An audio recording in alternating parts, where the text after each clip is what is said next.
ગોંડલની વાત સાંભળી અને બહુ દુઃખ થયું. હું નાનો હતો ને, મારો 49 વર્ષની ઉંમર છે. કાકા હું નાનો હતો કે હું ગોંડલ વિશે અને ધોરાજી વિશે સાંભળતો. હું ભણવા જતો, ક્યાંય પણ દલિત સમાજ ઉપર અત્યાચાર થતો તો સૌથી પહેલા ખટારા ગોંડલ થી ભરાતા. હું નાનો હતો ને પાંચમું ચોથું ભણતો ત્યારની વાત કરું છું ભાઈ.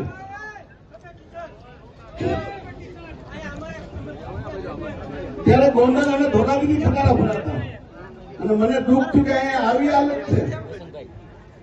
આટલી બધી નબળાઈ છે આપણી.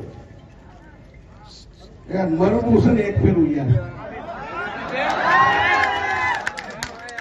હું લંગડો આલું છું ને એ સમાજની દેન છે ભાઈ. મારો સમાજનો મને મારવા આવો તો માર ખાઈ લો.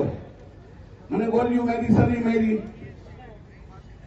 હું મારા વિશે વાત કરું, મારા બાપ દાદા વિશે. મારો સમાજ ઉભો છે ત્યારે કહું છું કે મારા બાપાના દાદાનું નામ હતું બેસર ગરાસિયો. શું નામ હતું? બેસર ગરાસિયો. ને કેટલી બાઈઓ હતી ખબર? 7 બાઈઓ.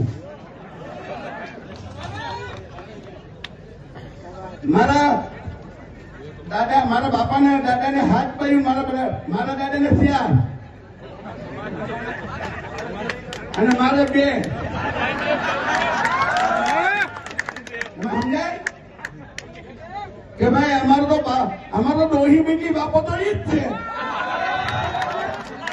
અમારી ખાલી ડોહી જ બેટલી છે. આ સોલંકી, મકવાણા, પરમાર, ચૌહાણ ક્યાંક ને ક્યાંક અમે તમારા ભાઈઓ છીએ. અમે બદલાયેલા છીએ ભાઈ. ધૈરાજી નો મારો ડીએનએ કરો હાલો. જો આમાં સત્રી ડીએનએ નો નીકળે તમારે એનું ખાડું મારું માથું. રાજુ સોલંકી નું ડીએનએ, ધૈરાજી નું ડીએનએ મેચ કરો અને સત્રી નું ડીએનએ નો નીકળે તો એનું ખાડું મારું માથું. મારા ભાઈ તમે કોકના ગામમાં જઈને સંમેલનો કરો અને ડેલામાં પૂરો થાય તારો વારો આવ્યો જ નહીં. ડેલામાં પૂરવાનો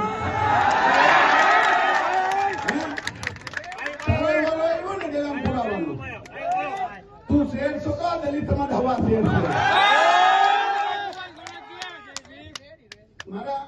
હું રોજ જમીને હાલવા જાઉં છું.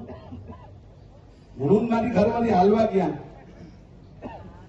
અને સોડા પીવા ગયો. હું એક છોકરો આવી મને કીધું કે તમારા છોકરાને ઝઘડો થઈ ગયો છે. તો હું ત્યાં ઉઘાડાવા ઢોળીને ગયો. ગાડીમાં બેન પુષ્કળી ન કર્યો એટલે કોઈ રાક્ષસ જેવો સીધી પાસીની બધા ઉતરા એટલે જોયું 15-20 જણા. એટલે મેં કહ્યું આ તો ગોંડલ દરબારનો દીકરો છે, આબરૂદાર માણસ છે. એટલે મેં કીધું ભાઈ આબરૂમાં તું પીવો જા, કઈ ઠંડુ બંડુ પીવું હોય તો કે.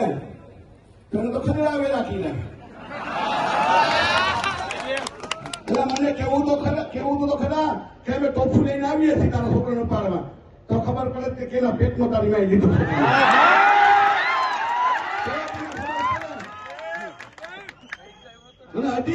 હજી તારી ઈચ્છા હોય, ધીરાસીની ઈચ્છા હોય ને તો કુસુમ જુનાગઢ બાજુ આવી જાઓ. કુસુમ કહેતો કે રાજુભાઈ સોલંકી અમે આવીએ છીએ અને તારા ઓલા રાક્ષસ જેવા જેટલા છે બધી લેતો આવી ગયા. ગોંડલની બજારમાં એને બાજુ હોય ને તો ઈ 2 બાપ દીકરો ને અમે 2 બાપ દીકરો. ઈ 2 બાપ દીકરો એનો ગણેશ.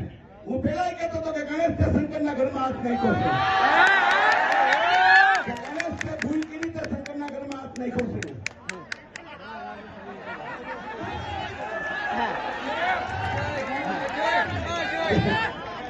હું આપણે